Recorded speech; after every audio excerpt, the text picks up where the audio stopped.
Leap of Fate podcast fans. Welcome to this week's episode with yours truly, Randy Silver. As you can see, if you're watching on YouTube, this episode is all around NFTs, non-fungible token. We're going to talk about 5 main things for you. 1, what is an NFT? 2, what makes an NFT valuable? 3, what's the connection between NFTs and cryptocurrency? 4, or are NFTs the future of arts and collectibles? 5, what questions remain about NFTs? We have our guest of the pod, Colin C. Thompson, back. He was with us on the episode with cryptocurrency and blockchain. That was episode 55. He did such a great job talking about it, everything around what cryptocurrency blockchain 101 was. The reception to that podcast was fantastic. Thank you so much again for all the feedback that you gave myself and Colin. We really appreciate you guys loving the podcast. And a lot of people reached out to me and said, hey, Randy, can you do one around the NFT? We want to know more about that. We always hear in the news, we hear on the radio, we hear it over the internet. What is an NFT? What are the details? Let's do the same type of thing. As you guys know, I love your user feedback. So we have Colin sitting right here to come back in to talk about NFTs, and we're prepared to do it. So before we step in, just want to say to everybody again, what is the Leap of Fate podcast? It's about overcoming adversity, talking about life lessons, giving you the knowledge to have the power to be successful in your life. So obviously a lot of people are interested in NFTs, how you can maybe monetize it, how you'd be able to buy some, everything like that. So we want to give you that knowledge, that power, that information. Law fans, ride and die. If this is your first episode or you're a loyal listener or here and there, thank you so much for listening every week. Truly means a lot to me. I put so much time, effort into all these episodes, everything on YouTube, Instagram, TikTok, Twitter, Facebook, LinkedIn, all of it. Thank you so much for interacting with me, loving it, all of it. Please do go like and subscribe. If you can leave comments as well, I appreciate it. It helps me get the message of the Leap of Fate out to more people. It helps me grow the audience so that way more people are able to change their lives for the better through the Leap of Fate message. So please do rate, like, subscribe. YouTube, Instagram, TikTok, Facebook at Leap of Fate Pod, or myself, Randy Silver 09. With that being said, I'm so excited for this episode because I know I'm going to learn so much from it. Colin, NFTs, welcome to the Pod Pack. Yeah, Randy, first of all, man, it is great to be back on this show. The last time we talked about cryptocurrency and blockchains, we stopped at the topic of NFTs because at the time, I was not a believer in NFTs. Am I a believer now? I will say I believe more. I believe more because I better understand what's taking place there. And it's interesting. The title of your faith, the title of your podcast, Leap of Faith, right? And a lot of times when we're investing in these digital assets, NFTs or FTs, we're taking a leap of faith. So hopefully your audience won't have to sort of close their eyes and take a step. They can make decisions on whether or not they want to get involved in NFTs based on some information I'm sharing here today. So thanks for having me back on. I look forward to trying to not educate, but share with your audience a little bit more about NFTs. Your audience members, you're not going to learn everything about NFTs today, but you will learn enough to help you start knowing how to find more information and making smart decisions if you want to play in the space. It's perfect. And just as a quick reminder again, that was June 20th, 2021, episode 55, Cryptocurrency Blockchain 101 with crypto founder and expert Colin C. Thompson. He founded multiple cryptos. He has a different whole crypto organization he's trying to get up and going. So please go watch that. Please go listen to that if you haven't, because it'll give you a very good backing to understanding where we get today, which is NFTs, as Colin just talked about. So Colin, I think a great place to start, as I said, question 1 is, what is an NFT? What is something called a non-fungible token? Okay, so as you have NFT, non-fungible token. So fungible just means we can transact in that. So let's take a step back. Let's look at Bitcoin. One Bitcoin will always be equal to one Bitcoin. $1 in the bank will always be equal to one physical dollar, US dollar, right? Those are fungible. You can exchange those. Non-fungible tokens cannot be exchanged equally. And that's what non-fungible means. Cannot be exchanged. So I'll give you an example. If you think about some of the first NFTs, domain names. Domain names. Mm. You cannot say www. leapoffaithpod.com. I was going to say, how old is the audience? How old is the audience? Probably 20s to 40s. Okay, so and I'm using this for example for real. You cannot say www Pornhub is equal to www Disney Channel, right? Because there are different values there. And the reason I say Pornhub is, as you know, some of the best technology is on those websites. Those websites use technology. They've been using blockchain technologies, video streaming technologies for years that'll Really? leaps and bounds better than any other site. So they have the latest and greatest. So you cannot say that Pornhub name is equal to another domain name. Got it. You may say 5 or 6 can equal to one, but that's the thing. One cannot be transferred equal to another. To give another example, if you think about if you want to purchase an online ticket to an event, if you purchase on ticket to, let's say the Lakers playoffs, not this year, didn't make it. Lakers playoffs. Yeah, it was a short run this year. Right, a ticket, right? And you want to have a digital version of that ticket. You cannot transfer that for another ticket because they're not the same. There's a seat number, a different seat number, they have different. So non-fungible means you cannot exchange them, right? I get it. So like, does not equal. So let me just restate. Like, I think that's a good point. Basically, if I want to go to a sports game, I buy a ticket up in the rafters. I'm like, yo, you're sitting down below. Let's trade the ticket. It's the same value. No, it's not fungible. That's not the same value sitting courtside as sitting up in the boondocks. Got it. Correct. Which makes sense. And important part, each NFT has a different value. If you look at digital art, right? Digital art, everything online has a different value because the key thing here is if you think about a typical cryptocurrency such as Bitcoin or Ethereum, there are millions of Bitcoins out there, correct? Mm-hmm. Right. For NFTs, typically they're a single or they're very, very, very, very rare. They're either only just one or a very small number. And what this does, it creates what we call digital scarcity, right? Meaning the more scarce it is, the higher value it should be. So NFTs cannot be traded equally, and they're very, very rare. Each NFT has a different digital signature. So they're not the same. You cannot have, for example, go back to the Lakers playoff ticket again. If you have row 1, seat 1, you can only have row 1, seat 1 for the Wednesday night game one time. You cannot have that exact same ticket. You can have row 1, seat 2, very similar, but not the same thing. And this is why people think that the future of art or whatnot may be in NFTs, because you can only have one owner on the blockchain. You cannot have multiple owners. There can be several copies out there, screenshots and copies, but as ownership, who owns it? Only one owner on a blockchain. Got it. And so a follow-up question to that is, if I make a screenshot of an NFT and I try to sell it, how they could be able to recognize or know that it's a screenshot versus original, just as say the Mona Lisa, who says I don't own the real Mona Lisa versus I took a picture of it and try to sell it. So I think you're saying, so if you took a screenshot of the Mona Lisa, right, and compare it to having the real Mona Lisa, I think there's not much value in a copy, right? Now with NFTs, we're not saying that you own IP, meaning that if you purchase an NFT and it's a picture of me, right? It's a picture of me, and you purchase that, it doesn't mean that you won't find that picture elsewhere online being used. And if you do it, you can't sue somebody for IP. You can't do that. It just means that this digital version of it on this blockchain is owned by you, right? Got it. So a copy is a copy. What makes, and this is the part that people are really leaping out in faith, man. What makes people really spend money is having these digital bragging rights, literally digital bragging rights, right?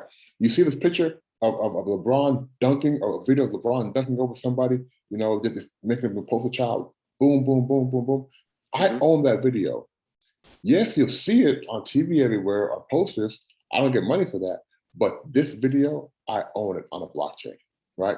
So people really want bragging rights that they own or they're the owner of that content, right? They might not be getting paid to be the owner, but they're the owner of the content. Now, Interesting. let me add this. One of the things that I told you, I'm coming around to NFTs now, and not so much for people who will buy like a poster of LeBron dunking or something, but for artists.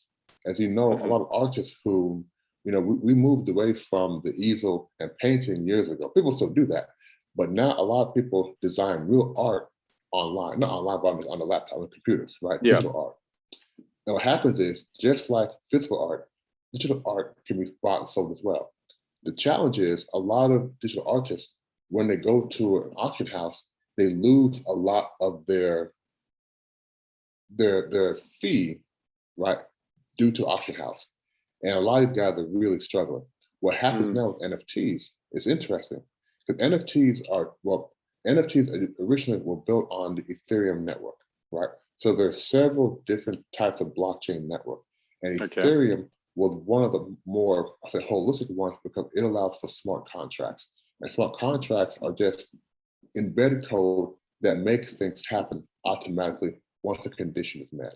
So what does it have to do with artists and NFTs?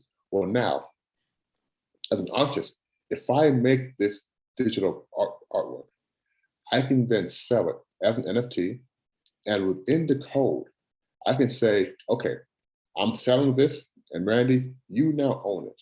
Okay, you own it. I've got, as the original artist, I've gotten my royalties. Now, 10 years later, you say, look, man, this NFT is rare. I want to sell it. You sell it. When you sell it, in the code says, I still get royalties. So every time it's sold, the original artist now gets royalties. Whereas physical art, once you sell it, that's it. You no longer have any ownership rights, nothing. So again, I think for artists, this is a great opportunity for them now to start getting that residual income forever each time it's sold. And if it's not valuable, it won't be sold. So it's being sold, somebody's finding it valuable. Interesting. So that's what you said was question number 2 is, what makes an NFT valuable is, 1, it's the property owning it on the blockchain, and 2, being able for an artist to make it and to be able to make residual money, meaning they can make money again and again when sold, versus a physical art where one and done type of sale. That's correct, right? Right. So I got you number 2, but repeat your number 1. Your number 1 was totally gone, but I got number 2. Number 1 was, what is an NFT? And then number 2 is, what makes an NFT valuable? So I feel like we've hit both those points so far, correct? Yeah. Is there anything else to making an NFT valuable that you think is important to talk about before we move on to question number 3? What's the connection between NFTs and cryptocurrency? As far as making it valuable, well, just like cryptocurrency, a lot of hype. For example, a college basketball player dunking over another college basketball player might not be valuable, but LeBron James dunking over, another all-star, that may be much more valuable. And by the way, the NBA is really cashing in on a lot of these NFTs. They have. So I think some of the content also makes the NFT valuable also. And if the objects can be art, music, in-game items. I know that a lot of kids now play those games where you get skins, and those skins are valuable on videos. So depending upon, I think going forward, we're going to see that, it may sound strange, but what the kids, teenagers, anywhere from ages 12 to about 17, what they really like, I think they're going to feel it. I don't think it's going to be the great, beautiful artwork. I think it's going to be things like Hello Kitty, Hello Kitty type stuff, that we really have a lot of teenager kids who want to have some ownership, who don't have thousands upon thousands of dollars, and will say, you know what, I'm going to spend $50 to own this version of a Hello Kitty image, right? But there can be, let's say, thousands of like images, not exactly, but similar images. And the kids will own that. I think that's where you're going to see a whole lot of money coming in, because people are going to want to say, they own some piece of art. And this is one of the only ways that people can really say, you know what, I'm an art owner. Got it. And that makes perfect sense, which goes to number 3. What's the connection between NFTs and cryptocurrency? Now, you talked about Hello Kitty right there. A lot of people bought, as we talked about in the last podcast, Shiba coin, Dogecoin, because it was so cheap, people could get it over a Ethereum or over a Bitcoin. Right. So the same concept. So I'd love for you to talk a little bit about number 3 here. What's the connection between NFTs and cryptocurrency? Well, there's 2 main connections. And the second connection, let's talk number 2 first, is that most NFTs are purchased using cryptocurrencies because everything is contained on the blockchain. So if you're part of the Ethereum network, which where most of the NFTs lie, you're going to use Ethereum. But there are other blockchains that now have NFT markets. So typically, NFT market, you're going to buy using cryptocurrencies. It's not going to be a physical or fiat transaction. Now, the biggest connection between the two is that they're both controlled, run, owned on the blockchain. They're on a blockchain, and that's the main connection. Just as cryptocurrencies, blockchain is nothing but a digital ledger. And if you think about what the NFT is, also NFT is just a ledger. If you think about one block in a blockchain, one block in a blockchain, let's take on block BTC for example.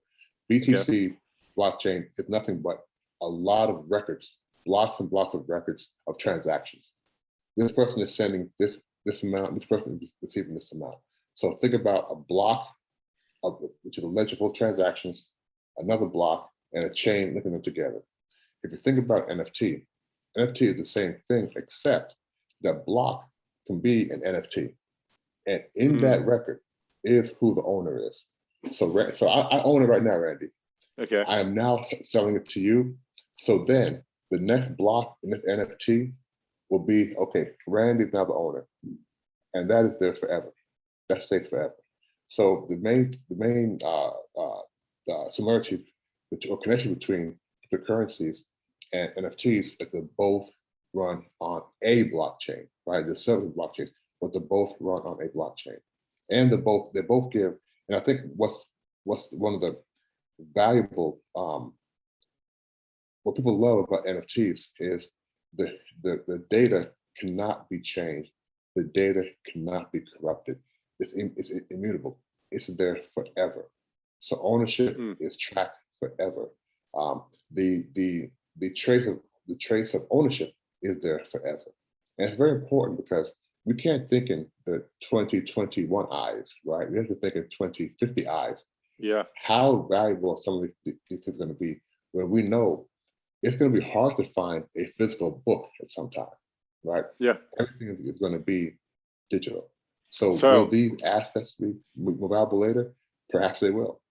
Yeah. So you say, does that make physical books, or does that make the Mona Lisa in 2050 the value double from where it's at today, knowing that the physical art is actually going to dwindle in how much is being created?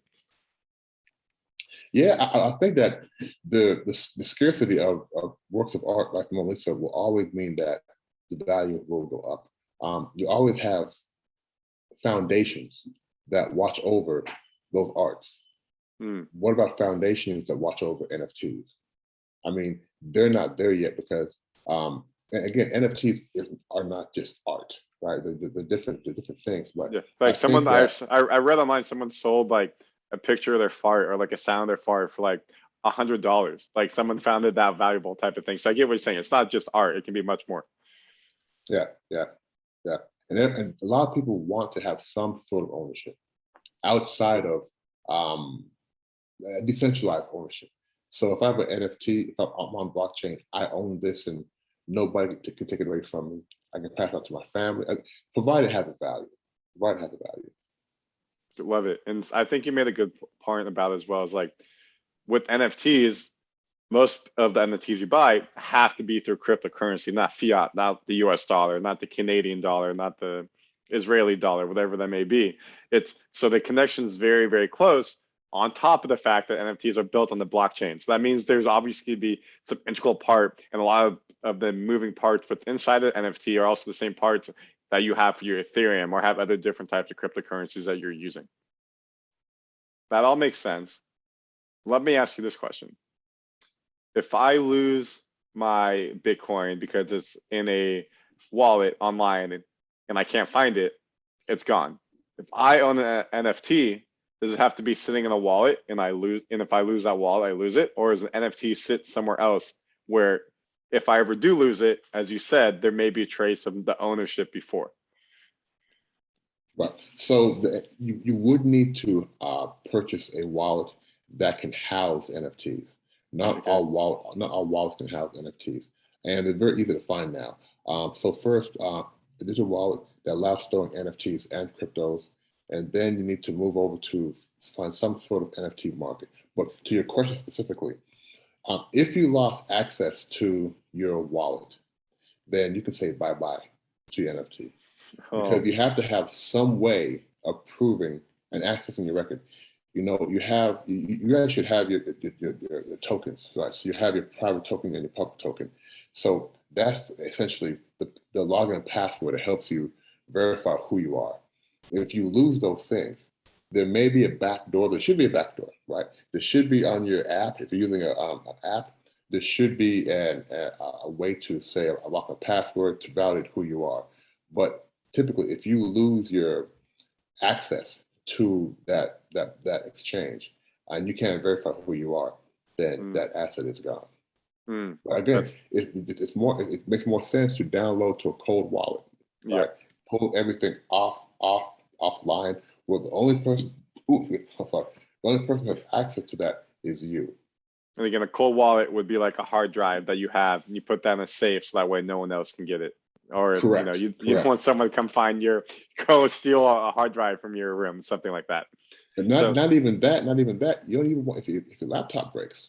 Once you have oh, backups of your hard drive, if your laptop breaks and you can't power it back on, you might not have access to the wallet you have on your laptop. that's a good point. That's a good point. So that's a great point. Question number 4 was, are NFTs the future of art and collectible? And you already touched on that, so I don't think we need to touch on it again because you made a great point What about what that. what? Yeah, yeah, but I don't know my answer to this. Well, Because what I would think is, as you said, artists, musicians, athletes, celebrities, it's another way for them to monetize themselves in a unique way. It's almost like OnlyFans is a way for people to monetize themselves. So it gives people another outlet to be right, directly towards the fans. So I think that's right. the future is because they see that. But is that the future? I think that is an avenue.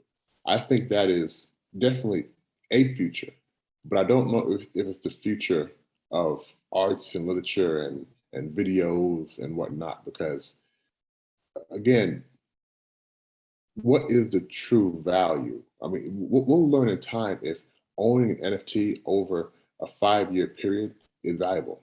I know that the owner, I want to say of I think it was either Instagram or not Twitter, Jack Jack Dorsey, I think it was. Hmm. He sold the first tweet or first whatever it was as an NFT for a heck of a lot of money. 5 years from now, will it have lost value? Will people not care about it? You remember the Beanie Babies? Beanie Yeah. Babies used to be worth a lot of money, and now they're not, right? Mm, I'm not sure it's the future. I know it's going to be an option, but I'm not got it. sure it's the future of antiquities and whatnot. Got it. That's fair. That's very fair. I used to have a Beanie Baby when I went to bed. Used to cuddle with it. It was super nice. But now obviously I can't sell it. So last question then, number 5. What questions remain about NFTs and anything else that you think is important for us to talk about that we haven't talked about yet so far? Um, I think that for regular people like me, I haven't had the itch to buy an NFT.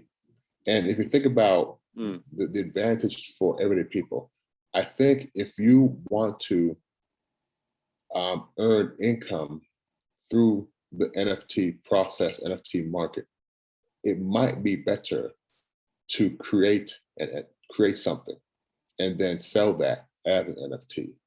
I think that mm, that allows you to have Again, if you're able to create something that's sold over and over again, royalties, uh, it allows you not to have to spend cash and spend money to procure something, use it to build something, and then sell it. So Yep. it's an easier route to go. And to be honest with you, you never know what people are going to find valuable. You just said somebody farting that made $100, right? Yeah. And Yep. let me tell you, I'm almost 50 years old. I can make a lot of money if I sell my farts. Okay. But going into my NFTs, people need to do their due diligence just as cryptocurrencies, because some markets, not all markets, really verify the owners. So you can go somewhere and think you're buying from somebody, but it's not through an owner. So just do your due diligence. Understand that even though you may be the owner of an NFT, it doesn't give you IP, right? It doesn't give you the intellectual property, meaning that if somebody reuses that, doesn't mean you get paid for it.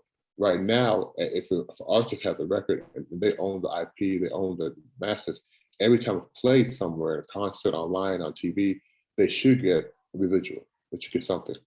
It's not true for NFTs, right? If I purchase an NFT, it can be copied, duplicated, and used, and I can't do anything about it. The only thing I can say is on the blockchain, I am the owner. So don't believe that you're going to get paid each time they reproduce your image, because that is not the case.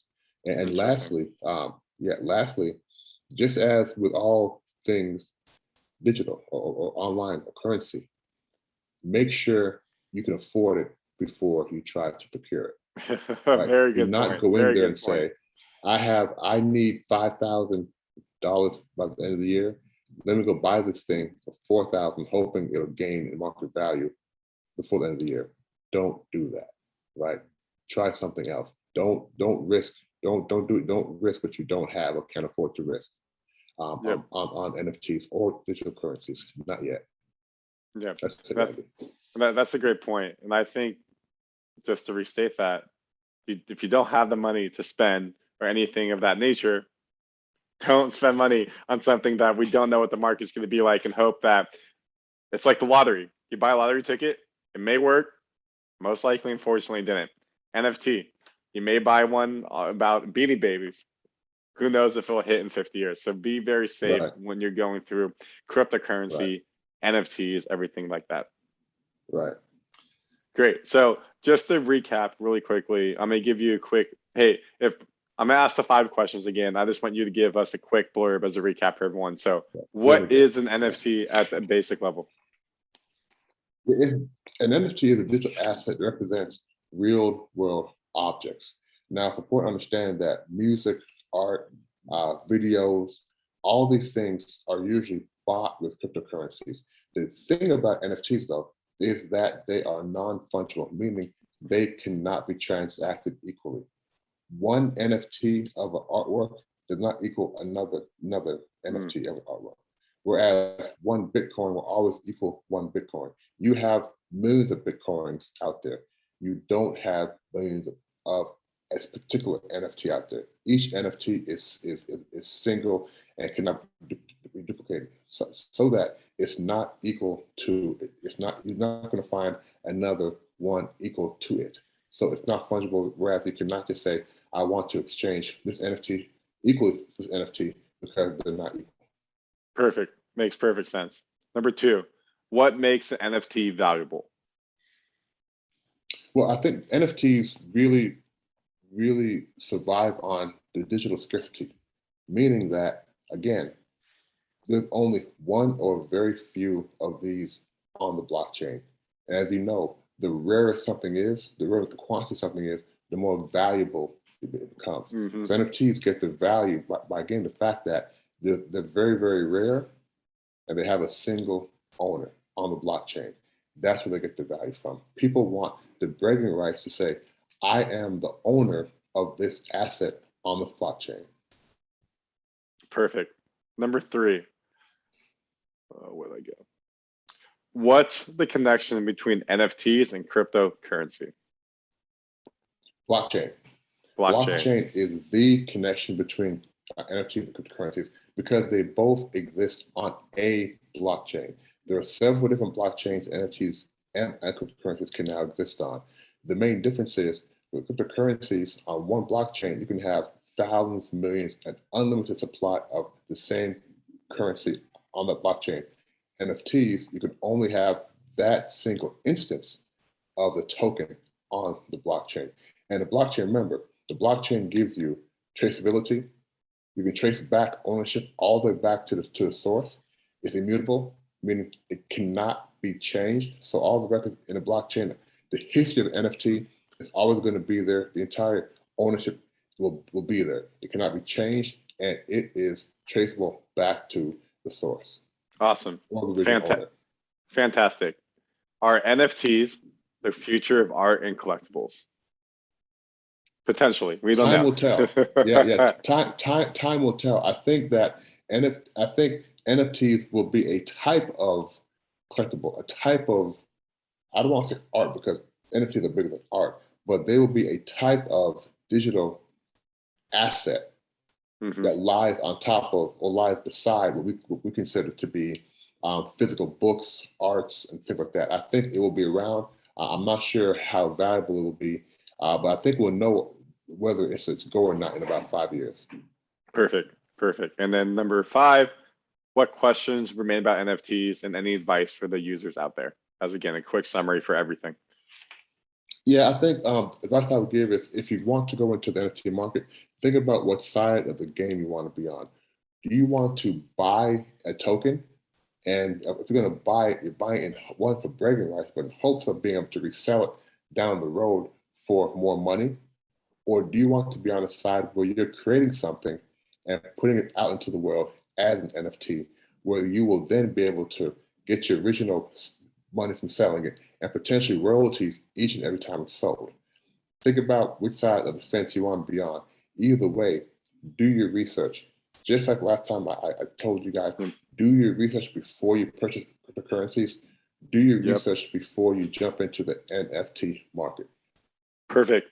Colin, thank you so much for coming on this week. As always, I appreciate your time. He's based in Asia, so he's up super early. It's late at night for me, so thank you for getting up early. If the audience wants to find you to ask you more questions or learn more about what you're doing, can you please share how they can find you? And everything will be in the bio of where you're listening or watching. Ladies and gentlemen, it's so easy to find me. www.oligye.com. oligye.com. You can find me there. Check out my information, how to get in contact with me. I'll be appearing in a few conferences, talking about these topics in a few months. If you want to join as well. I look forward to engaging with you guys one-on-one via my contact. Awesome. Colin C. Thompson, coach, thank you so much. This is the Leap of Faith podcast. Please, again, go like, subscribe, share this content if you think it's valuable. YouTube, Instagram, Facebook, TikTok, LinkedIn, Twitter, all the good at Leap of Faith Pod or at Randy Silver 09. Until next week, Colin, let's go ahead and do the sign off. You should hopefully remember the sign off from last time so we can do it together. Stay healthy. Stay healthy. Stay wealthy. Stay wealthy. And have a good week, fans. Thank you so much, Colin. NFT out. Out.